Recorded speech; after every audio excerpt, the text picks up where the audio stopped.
to my channel. So in the last video we have discussed exercise 9.1 up to example number 4. Example number 4 थोड़ा सा रह गया था, आप खुद कंप्लीट कर लीजिए बिकॉज वो इंटीग्रेशन रह गया था. नेक्स्ट हमारे पास एग्जाम्पल नंबर 5 है, थोड़ा सा इंपॉर्टेंट एग्जाम्पल है. You have to find the Fourier transformation of the given function.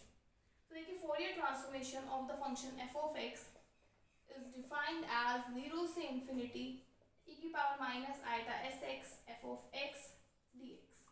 Limits हमारे पास 0 पे टूट रही हैं, ये माइनस इन्फिनिटी से इन्फिनिटी होता है, से आ जाएगा माइनस इन्फिनिटी से 0, 0 से इन्फिनिटी e की power minus eta sx f of x dx. Similarly for 0 to infinity e की power minus eta sx f of x dx. For x less than 0 इसकी वैल्यू 0 गिवन है and here इसकी value given है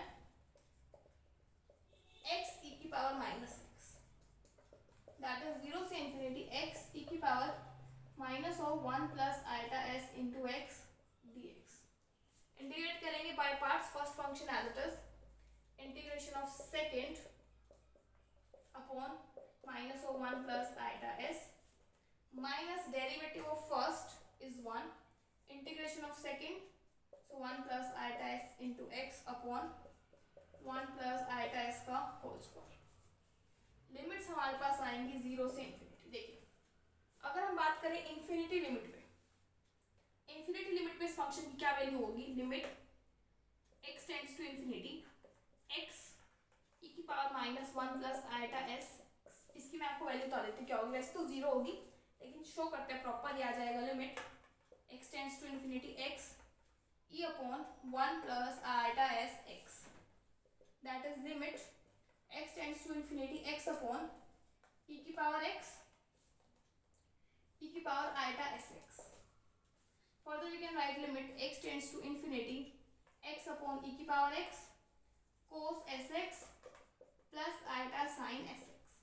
Now when x tends to infinity इसकी value हमें पता finite होगी because sin और cos की वैल्यू लाई करती है 0 से 1 के बीच में. इस पूरी टर्म की वैल्यू 0 से 1 के बीच में लाई करेगी, इसकी भी 0 से 1 के बीच में लाई करेगी. ये वैल्यू फाइनाइट होगी. अब बात करते हैं इस टर्म की.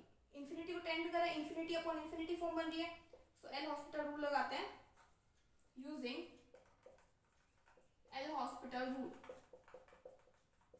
से आ जाएगा ऊपर वाले का डेरिवेटिव x का डेरिवेटिव 1 e की पावर x का डेरिवेटिव e की power x limit x tends to infinity. So इसको लिख सकते हैं हम e की पावर माइनस x और लिमिट है x टेंड्स टू इंफिनिटी. तो e की पावर माइनस इंफिनिटी 0 मीन्स इस टर्म की इंफिनिटी पे वैल्यू हमारे पास होगी 0. तो इसकी इंफिनिटी पे वैल्यू 0 है, 0 लिमिट पे भी 0 है. नेक्स्ट टर्म देखिए माइनस ऑफ इस टर्म की इंफिनिटी वैल्यू पे अगेन e की पावर माइनस. देखिए अगर मैं इंफिनिटी पुट करूं तो e की पावर माइनस इंफिनिटी हो जाए, वो टर्म होगी 0. माइनस e की power 0 is 1 upon 1 plus eta s का whole square. Minus minus plus 1 upon 1 plus eta s का whole square. This is your answer. So by this all the examples are completed.